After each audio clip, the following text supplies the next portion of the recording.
If Iceland and Hawaii had a baby, this is what it would look like.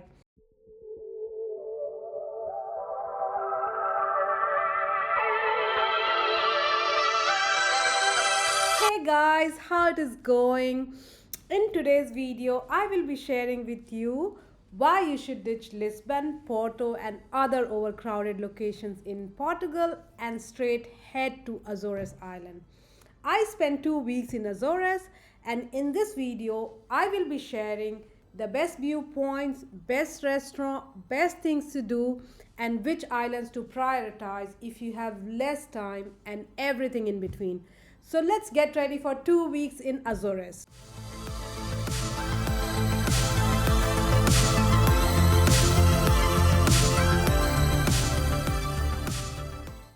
Sao Miguel is the largest island among 7 island group and Ponta Delgada is the main airport.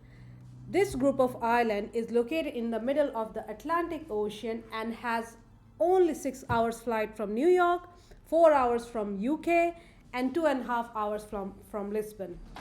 If you are lucky, you can find the flight for as low as 35 euros. If you are traveling from India, Air France has a connecting flight via Paris to Ponta Delgada. SATA Azores is the primary airline which flies between the islands of Azores and Lisbon, and I would recommend using their own portal to directly book the flight with them. Summer is best time to travel because the weather is warm, pleasant temperature ranging between 21 to 26 degrees. The sky is clear, weather is calmer and sea is not as choppy as rest of the year. And if you decide to go for a whale watching tour, the chances are much higher because of the warmer weather. The worst time to visit Azores is November to March because at that time it rains every day in Azores and there are chances that you won't be able to see anything because of the clouds. A pro tip, download Spot Azores app for webcams around the island for real-time weather and cloud conditions. It will help you to plan your day in an efficient way. It is possible that you may experience all the 4 seasons in one day. Quick backstory, I was supposed to fly from Flores to Pico and the weather got terribly bad. There was a storm and all the flights were cancelled.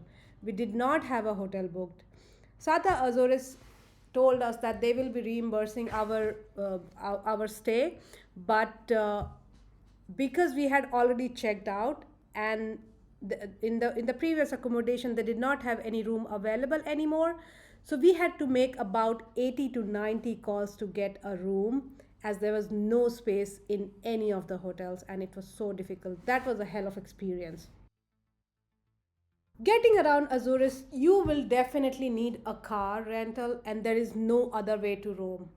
There are plenty of local and international car rental services available and I have linked some of those in the description.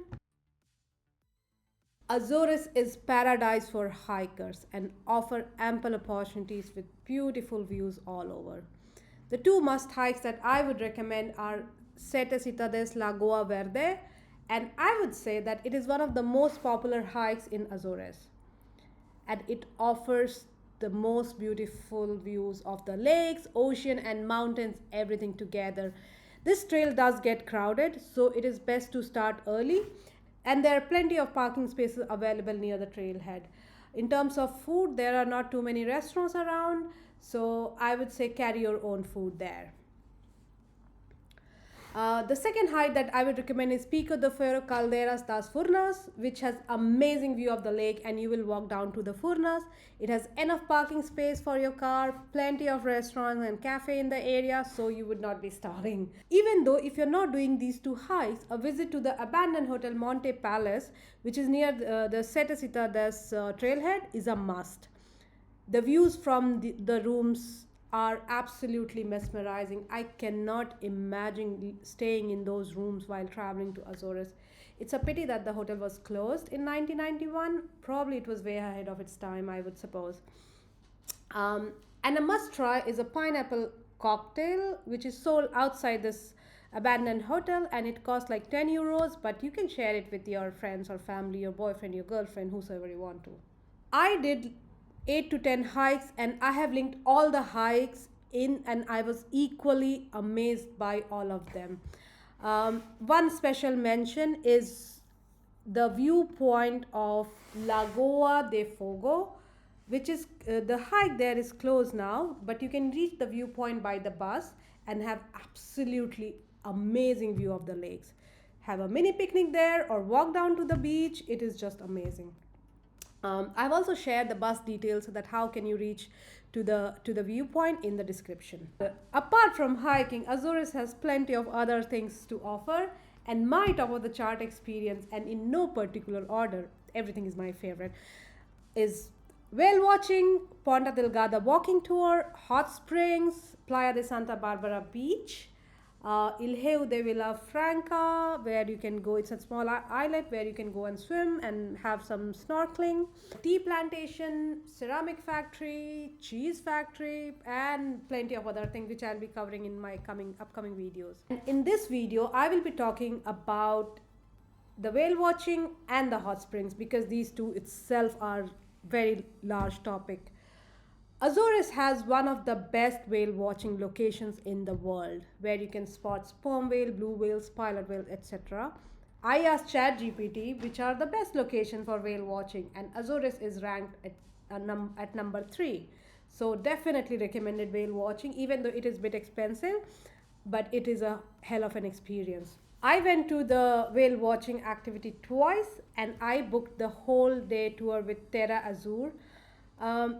The whale watching was amazing. They have really knowledgeable marine biologists, but what I would not recommend is booking a whole day trip. The best thing is a half-day trip that you do the whale watching and just be on your own.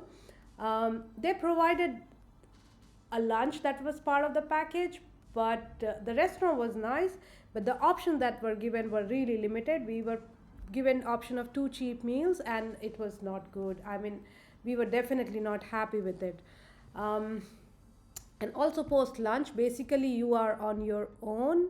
They will buy you ticket to the Ilheu de Villafranca, but you're just swimming on your own. You basically don't need them, so, or any guide. So I would say that you book your whale watching trip and be on your own. To enter Ilheu de Villafranca, it costs like 10 euros, and you can buy the ticket at the counter there. Another thing that you should definitely combine with the whale watching is visiting the cafe located next to the Terra Azur whale watching starting point. The cafe name is Queijadas do Morgado, if I'm pronouncing it correctly, and they have one of the best cakes ever. And remember to go early for their wider selection of cakes, and definitely take away some of queijadas, which is a local specialty pastry. We went there twice. Hot springs. Sao Miguel, the main island in Azores, has 8 major hot springs, and it might be a bit overwhelming, especially if you are short on time, wondering which one to choose, which one to skip. In my opinion, the best hot springs are Poca da Dona Beija, and the other one that I would recommend is Caldera Velha. So both of these are located in sort of like a jungle, or at least they are giving the vibe that they are located inside the jungle and quite natural. But Poca da Dona Beija has like superb amenities. It is quite modern, and it has 5 different pools, changing rooms, toilets, and everything that you need, and it is quite Instagrammable as well. Caldera Velha, it is also in the middle of the jungle, has basic amenity. It is, I would imagine that this is run by government, but they do have amenities like shower, changing room, etc. So I would say these two are the best.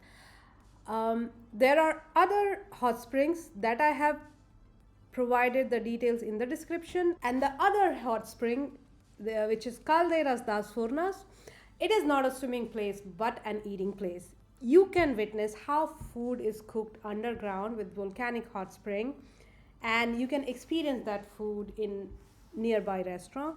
My favorite restaurant for this unique experience and eat cozido is Tony's, And there are plenty of other restaurants which is offering this kind of experience, but you definitely remember to make the reservation in advance. I have linked this and other restaurants that are serving this specialty in the description box. I will be sharing another video on food, restaurant to try, and specialty food that you definitely need to try in Azores. So like this video and subscribe so you do not miss any of the content. A special mention is Termas das Caldeiras. This is a small and less crowded thermal bath in Ribeira Grande. And if you have extra time and if you want to avoid the crowd, then this is the place to be. These hot springs are in Sao Miguel, but there are other islands where you can experience thermal bath if you have time. I have linked all the major baths and hot springs in the description for you to check it out. Azores is so expansive that I cannot cover everything in one video. So this is all for now, and I will be sharing other unique things to do in Azores, what and where to eat, some hidden gems, and where to stay in part 2. Please subscribe to my channel for such content. I make all my itineraries on my own. I do my research on food, culture, nature, hidden gems, and if you need help in planning your itinerary too, I provide that service for a small fee. My email ID is on the screen and I will be happy to help you. Thanks for watching.